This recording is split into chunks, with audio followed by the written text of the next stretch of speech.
මහානුභාව සම්පන්න රතන සූත්‍ර දේශනාව.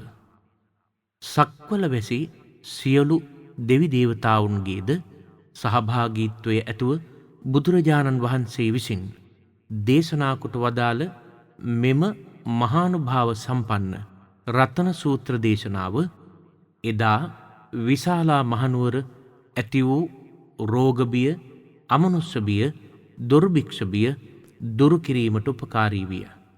ආනන්ද හිමියන් ඇතුළු මහරහතන් වහන්සේලා විශාලාවට වැඩමකොට මෙම සූත්‍රය දේශනා කරමින් සිදු කළ එම ආශ්චර්යමත් ශාන්තිකර්මයෙන් විශාලාව ක්ෂේම භූමියක් බවට පත්විය. තුන්බිය දුරුවී මහත් ශස්ත්‍රීකත්වයට පත්විය. ඒ මහානුභාව සම්පන්න රතන සූත්‍රය බුදුගුණ වර්ණනා එකතුවකි. දහම් ගුණ වර්ණනා එකතුවකි. සංඝගුණ වර්ණනා එකතුවකි. මිනිස් ඉතිහාසයේ පහළ වූ මහා ගුණෝත්තමයා මෙන්ම මහා ප්‍රඥාවන්තයා බුදුන් වහන්සේය. උන්වහන්සේගේ ධර්මයේද අනුපමේයය, විශිෂ්ටය. එය කිසිදා කිසිවෙක් සමග සම කළ නොහැක්කේමය. ආර්ය සංඝරත්නයේද අතුල්‍ය වූ උජුපටිපන්නාදී ගුණයෙන් සමුපේතය. එම සත්‍ය වූ ආශ්චර්යමත් ගුණබලය මිහිපිට මානවයාගේ බොහෝ දුක්කම් කටුළු සිඳබිඳ දැමීමට සමත් වන්නේය. 2500 වසරකට ඉපැරණි අතීතයේදී දඹදිව් තලයෙන් ඉස්මතු වූ ඒ ආශ්චර්යමත් ගුණබලය ලොව කිසිදා නොනැසෙන්නේමය. වර්තමානයේ විවිධ දුක් රෝග බිය දුර්භික්ෂ මෙන්ම අනේකවිධ අභියෝග හමුවෙහිදී ඔබට මට රටට මෙන්ම ලොව සැමට ශාන්තිය උදා කිරීමට සමත් වන්නේය. මෙම රතන සූත්‍ර දේශනාවෙන් ඔබ සැමට සුවසෙත උදා වේවා. යානිද භූතානි සමාගතානි බුම්මානි වායානි අන්තලික්කේ සම්බේව භූතා සුමනා භවන්තු අතෝපි සක්කච්ච සුනන්තු බාසිතං තස්මයි භූතානි සමේත සබ්බේ මෙත්තං කරෝත මානුසියා පජාය දිවාචරන්තෝච හරන්තියේ බලින් තස්මයිනේ රක්කත අපමත්තායං කිංචිවිත්තං ඉදවා උරං වාසග්ගේ සුවායං රතනං පනිතං අනෝසමං අත්ති තථාගතේන ඉදං පිබුද්දේ රතනං පනිතං ඒතේන සච්චේන සුවත්තියෝතු khයං විරාගං අමතං පනිතං යදජ්ජගා සක්‍ය මුනි සමාහිතෝ නතේන ධම්මේන සමත්ති කිංචි ඉදං පිදම්මේ රතනං පනිතං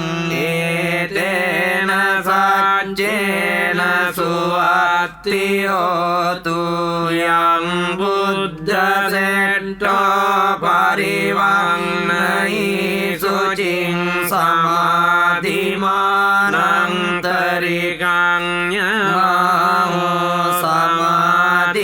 සමාධිනාතේන සමෝන විජ්ජති ඉදං පිදම්මේ රතනං පනිතං ඒතේන සච්චේන සුවත්තියෝතු යේ පුග්ගලා සතං පසත්තා චත්තාරි ඒතානි යුගානි යන්ති තේ දක්ඛිනේයා සුගතස්ස ශාවකා ඒතේ සුදින්නානි මහප්පලානි ඉදං පිසංගේ රතනං පනිතං ඒතේන සච්චේන සුවත්තියෝතු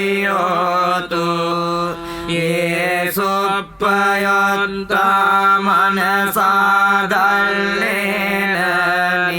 නික්කාමිනෝ ගෝතම ශාසනං හිතේ පත්තිපත්තා අමතං විගය ලද්දා මුදා නිබ්බුතින් බුඤ්ජමානා ඉදං පිසංගේ රතනං පනිතං ඒතේන සච්චේන සුවත්තියෝතු යතින්ද කීලෝ පඨවින් සිතෝසියා චතුබ්බිවාතේ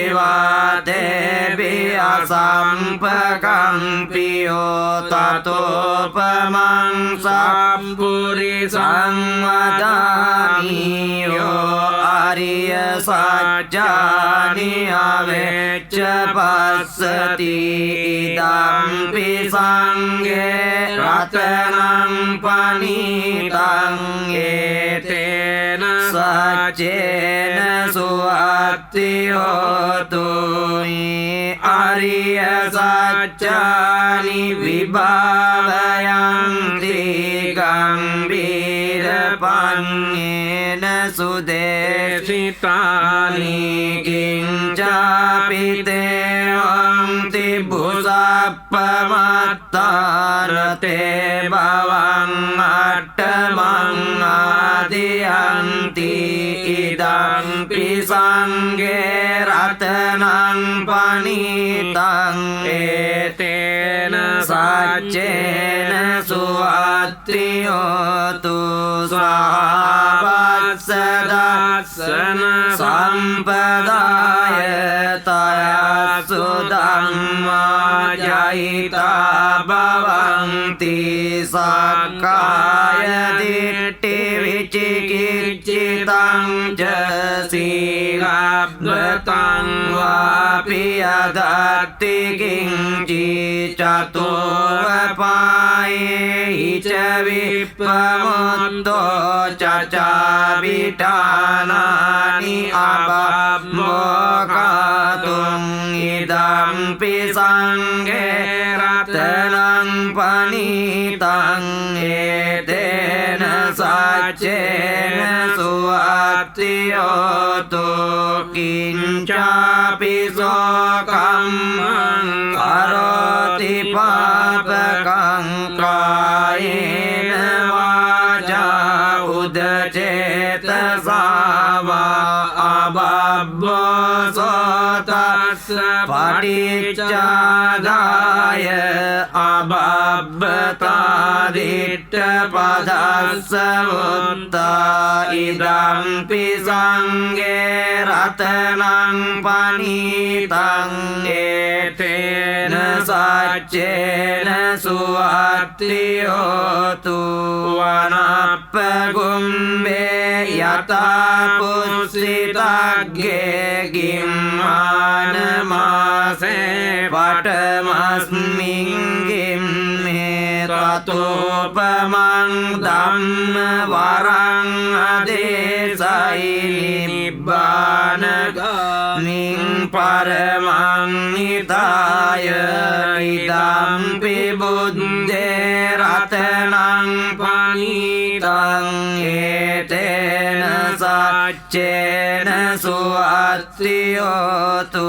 වරෝ වරඤ්ඤෝ වරදෝ වරාරෝ අනුත්තරෝ ධම්ම වරං අදේසයි ඉදං පිබුද්දේ රතනං පනිතං ඒතේන සච්චේන සුවත්තියෝතු කීනං පුරාණං නවං අත්ති සංභවං විරත්ත චිත්තා ආයතිකේ භවස්මින් තේ කීන බීජා අවිරුල්ලිච්ඡං දානිබ්බන්ති දීරා යතායම් පදීපෝ ඉදම්පි සංඝේ රතනං පනිතං